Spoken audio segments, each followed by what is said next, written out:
Hello friends, कैसे हैं आप सभी। मैं आशा करता हूँ, उम्मीद करता हूँ कि आप सभी गर्मी का आनंद ले रहे होंगे। चलिए चलते हैं आज कुछ मॉडल्स पे। Use of should. आपने बहुत बार शुड मस्ट आउट टू पढ़ा होगा, चाहिए के लिए यूज़ होता है शुड मस्ट आउट टू, उसके साथ वर्ब की फर्स्ट फॉर्म लगती है। लेकिन इस वीडियो में मैं शुड के बहुत सारे प्रयोग जो आपको शायद किसी ने न बताया होगा वो मैं आपको बताने वाला हूँ। इसके लिए आपको क्या करना है, वीडियो को पूरा देखना है। वीडियो पसंद आया तो चैनल को सब्सक्राइब कर लेना है। कोई भी प्रॉब्लम हो तो आप मुझे कमेंट कर सकते हैं या फिर मेरे पर्सनल नंबर पर मुझे कॉल कर सकते हैं। तो चलिए चलते हैं use of should pay. Normally इसका प्रयोग सलाह, उपदेश, कर्तव्य बोध के लिए होता है।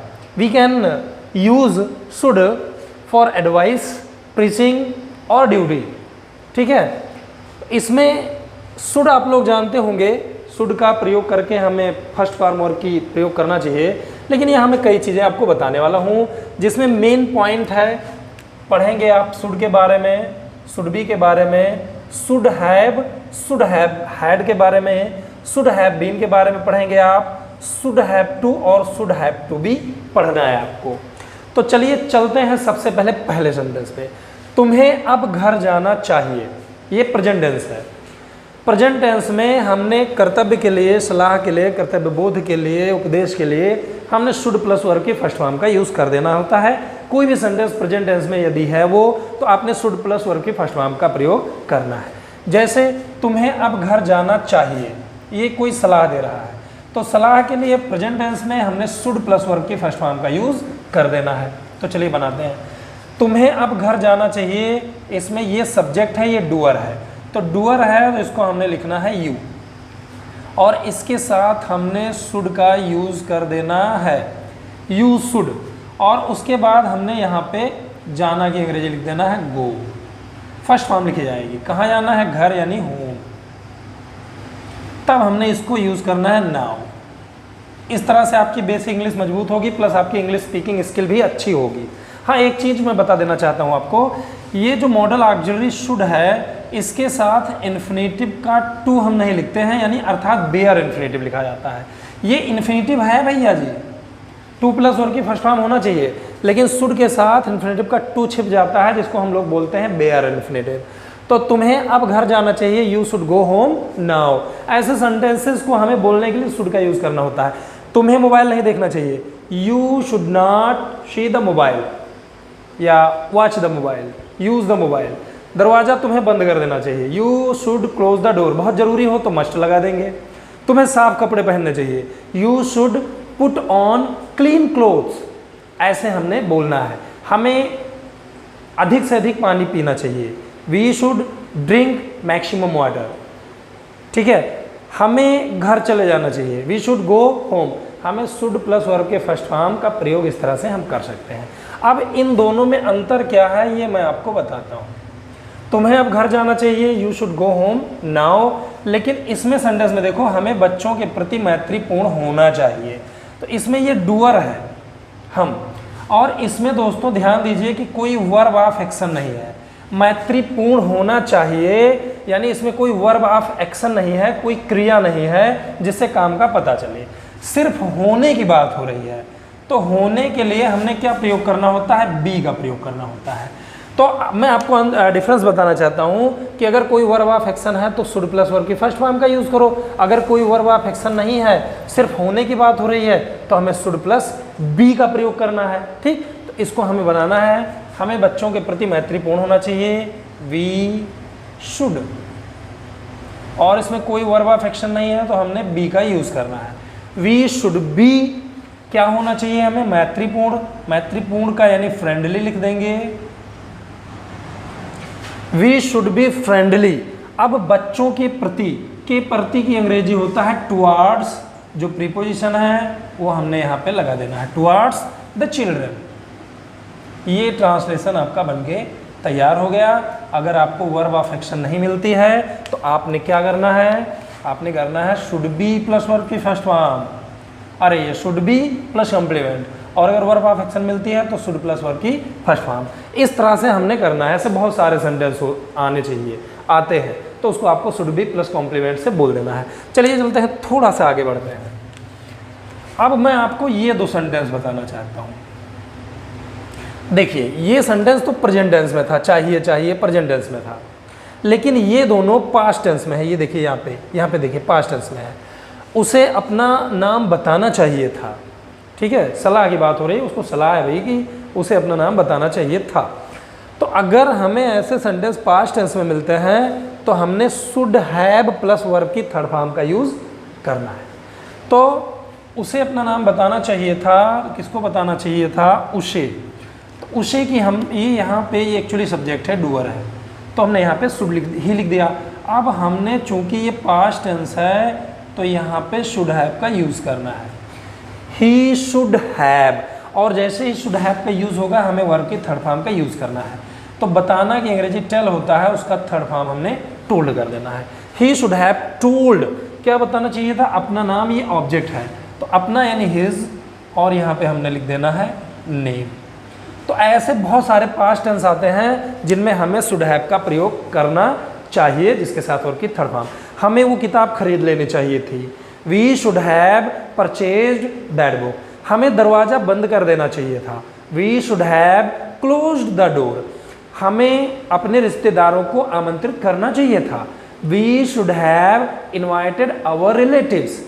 ठीक है, हमें साफ कपड़े पहनने चाहिए थे, वी शुड हैव वेयर का वॉर्न हो जाएगा थर्ड फॉर्म, क्लीन क्लॉथ्स।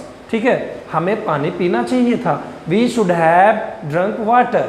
ऐसे आपको बोलना है शुड हैव के साथ वर्ब की थर्ड फॉर्म। अब इन दोनों में क्या डिफरेंस है मैं आपको बताना चाहता हूँ। यहाँ पे हमारे पास थोड़ी जानकारी होनी चाहिए थी, तो यहाँ पे एक वर्ब ऑफ एक्शन है बताना, लेकिन यहाँ पे देखिए हमारे पास थोड़ी जानकारी होनी चाहिए थी, तो ये डूअर है, किसके पास होनी चाहिए थी? हमारे पास, वी। ठीक, अब पहली बात तो ये पास्ट टेंस है, this is past tense, this means you must use should have plus verb की थर्ड फॉर्म। तो देखिए यहाँ पे बी हमने लिखा, अब होनी चाहिए थी, क्योंकि ये पास्ट टेंस है तो हमने क्या करना है? शुड हैव का यूज करना है। हमने क्या करना है? शुड हैव का यूज करना है। फिर इसमें कोई भी वर्ब नहीं है, इसमें वर्ब ऑफ एक्शन नहीं है एक्चुअली, इसमें सिर्फ पास होने के बारे में बताया जाता है। यानी जब किसी के पास कुछ होता है, जब वो अधिकार बताता है, तो हमने वर्ब के रूप में हैव का यूज करना होता है, राइट। शुड हैव के बाद हमने हैव का यूज करना है, लेकिन शुड हैव के साथ वर्ब की लगती है थर्ड फॉर्म, इसलिए हमने हैव का थर्ड फॉर्म हैड लिखना है। ठीक, तो ये हो जाएगा we should have had, we should have had. तो यहाँ पे इस चीज का प्रयोग इसी तरह से होता है। वी शुड हैव हैड क्या होनी चाहिए थी? थोड़ी जानकारी, थोड़ी यानी ए लिटिल, और यहाँ पे जानकारी यानी नॉलेज। ऐसे बहुत सारे सेंटेंस हैं जिसको हम बोलते हैं। ठीक है, we should have had a little knowledge, ऐसे बोलना है। तो किसी के पास जब कुछ होता है तो हमें हैव का यूज़ करना होता है, लेकिन चूंकि शुड हैव के साथ वर्ब की थर्ड फॉर्म लगती है तो हैव का हमने हो जाएगा, हमने करना है हैड। ऐसे बहुत सारे सेंटेंस होने चाहिए। हमारे पास एक लाल कलम होनी चाहिए थी, we should have had a red pen. ठीक है, हमारे पास एक नया बैट होना चाहिए था, we should have had a new bat. ऐसे हमने बोलना है। ठीक, अच्छी तरह से इंग्लिश सीख जाओगे। अब इन दोनों के अंतर्गत आने वाले कुछ चीज़ें इस सेंटेंस में मैं क्लियर करूंगा। हमारे पास थोड़ी जानकारी होनी चाहिए, ये वाला सेंटेंस और ये वाला सेंटेंस एक ही तरह से है। हमारे पास थोड़ी जानकारी होनी चाहिए थी, ये पास्ट टेंस में है। हमारे पास थोड़ी जानकारी होनी चाहिए, ये प्रेजेंट टेंस में है। अब यही चीज़ अगर प्रेजेंट टेंस में आ गया तो हमने शुड हैव का यूज़ करना है। क्या करना है? शुड हैव का यूज़ करना है। हमारे पास थोड़ी जानकारी होनी चाहिए, ये प्रेजेंट टेंस में है तो हमने डूअर को लिख दिया, सब्जेक्ट लिख दिया वी, और इसके साथ हमने शुड हैव का यूज़ कर दिया, क्योंकि यहाँ पे जो हैव है ये वर्ब के रूप में प्रयोग हुआ है। शुड यानी प्रेजेंट टेंस में आपको प्रयोग करना है शुड, और उसके साथ वर्ब की प्रयोग करनी है फर्स्ट फॉर्म। तो इसमें जो वर्ब ऑफ एक्शन है वो तो ही नहीं है। हाँ, पास होने के लिए कुछ चीज़ जो है लिखना है वो है हैव। तो पास होने के लिए हमने हैव का यूज़ करना होता है, तो हमने यूज़ जो है इसका फर्स्ट फॉर्म का यूज़ कर दिया, हैव लिख दिया। हमारे पास थोड़ी जानकारी होनी चाहिए, वी शुड हैव क्या होनी चाहिए, थोड़ी जानकारी, a little knowledge, little knowledge. We should have a little knowledge. ऐसे तमाम सेंटेंस होते हैं। हमारे पास मोबाइल होना चाहिए, we should have a mobile. हमारे पास घड़ी होनी चाहिए, we should have a wrist watch. हमारे पास क्रिकेट की जानकारी होनी चाहिए, we should have knowledge of cricket.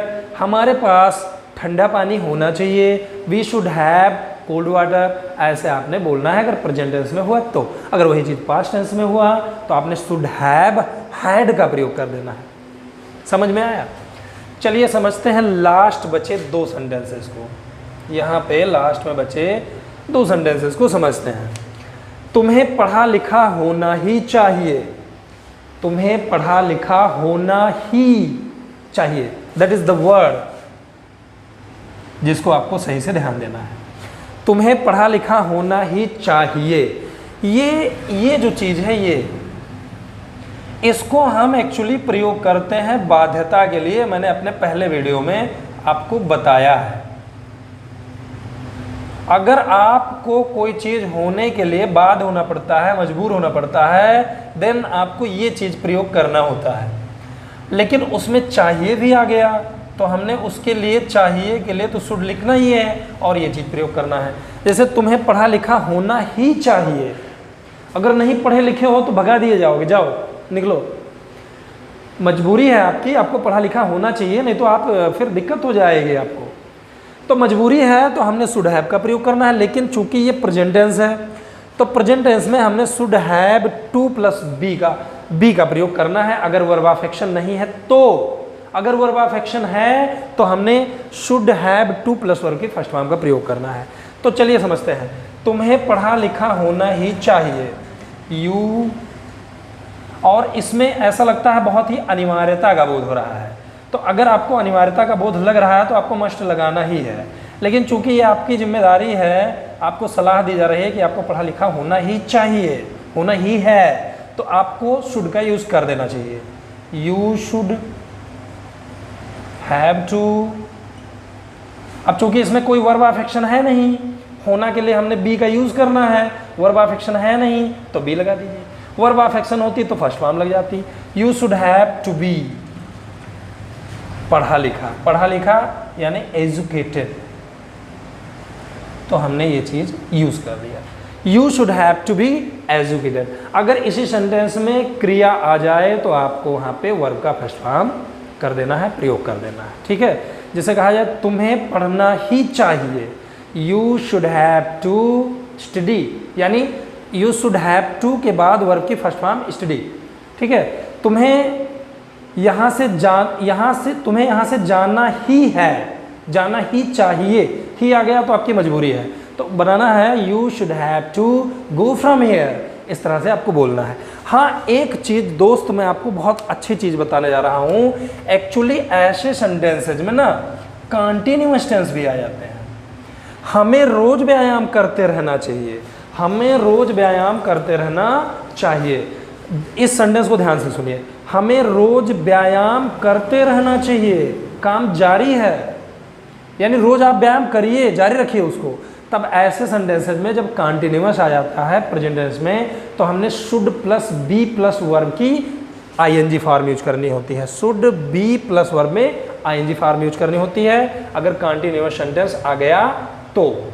हमें रोज व्यायाम करते रहना चाहिए, वी हमने यहाँ पे यूज करना है शुड बी, क्योंकि ये आपका कर्तव्य बताया जा रहा है, आपकी ड्यूटी बताई जा रही है, तो आपको शुड लगाना है। वी शुड बी, व्यायाम करते रहना चाहिए, व्यायाम करना की अंग्रेजी एक्सरसाइज होता है, या टेक एक्सरसाइज भी लिख सकते हैं। तो हमने यहाँ पे लिख दिया टेकिंग एक्सरसाइज, एक्चुअली यहाँ पे आईएनजी जुड़ गया, टेकिंग एक्सरसाइज। अब हमने ये लिखना है रोज यानी डेली, मस्त बन गया। हमें रोज व्यायाम करते रहना चाहिए, we should be taking exercise daily. ऐसे अगर काम जारी रहते हैं तो आपको शुड बी प्लस वर्ब में आईएनजी जोड़ना है। ठीक, तुम्हें सोते रहना चाहिए, यू शुड बी स्लीपिंग। ठीक है, हमें अपने आप को प्रशिक्षित करते रहना चाहिए, काम जारी है, we should be training our self, ठीक है, हमें संघर्ष करते रहना चाहिए। वी शुड बी स्ट्रगलिंग, हमें समय गुजारते रहना चाहिए। We should be passing time, ठीक है। इस तरह से कंटीन्यूअस टेंस में आपको इस चीज़ का प्रयोग करना है। दोस्तों इस चीज़ में अगर आपको कोई भी चीज़ नहीं समझ में आई है तो हमें बताएं, या अगर मेरे द्वारा कुछ छूट गया है इस चीज़ में तो उसको भी आप कमेंट करके मुझे बताएं, मुझे फीडबैक दें। मेरे लिए आपका फीडबैक बहुत ही ज़रूरी है ताकि मैं अपने वीडियो को और इम्प्रूव कर सकूं। अगर आपको समझ में आ गया है तो बहुत अच्छी बात है, आप इसका प्रयोग बोलचाल में भी करिए, इंग्लिश भी बोलिए, बेसिक इंग्लिश भी सही करिए। अगर आप 10th क्लास या 12th की क्लास में हैं तो ये सब चीज़ सीखते रहिए, इन्हीं सब चीज़ों से आपको राइटिंग स्किल भी आएगी। तो अंत में बस यही कहना चाहता हूँ कि अगर आपको वीडियो पसंद आया है तो वीडियो को लाइक और शेयर जरूर करें। अभी भी मेरे चैनल में आप नए हैं तो प्लीज़ चैनल को सब्सक्राइब कर लें। Thanks for watching.